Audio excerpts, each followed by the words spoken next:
You feel the pain. You have thoughts of what the children could have been. They call them the guardians of the Vigil, standing watch over these shoes representing the children of the former Kamloops Indian Residential School. And they're preparing for a heavy and traumatizing day, marking 1 year since the announcement of finding the remains of 215 children in unmarked graves. So it's okay to cry here in this safe environment. Desiree Simeon has been watching over this memorial every day for almost a year.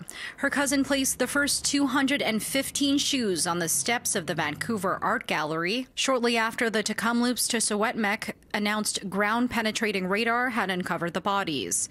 Since then, elders have visited to share their stories. The priest that impregnated a young one, and when that baby was born, they took satisfaction in taking that baby and throwing it in the incinerator alive. A second-generation survivor, Simeon says she felt anxious leading up to the 1 year anniversary.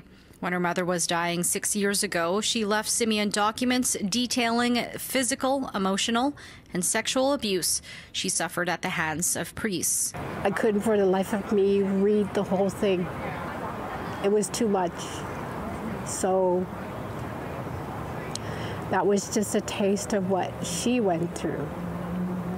I couldn't imagine fully what she went through and what everybody else went through.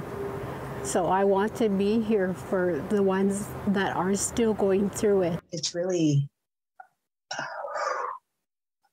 just allowing yourself to reflect in a good way.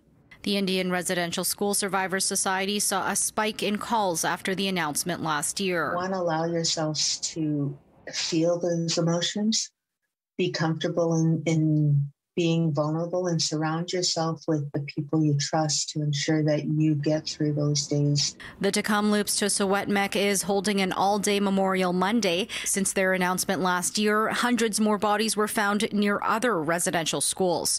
And the Guardians know there will be more. Until we find all the babies at the residential school, whether it be 2 to 3 years, I will be here until then to bring the babies home. Those who need emotional support or help can call the Indian Residential School Survivors Society. In Vancouver, Laderas, City News.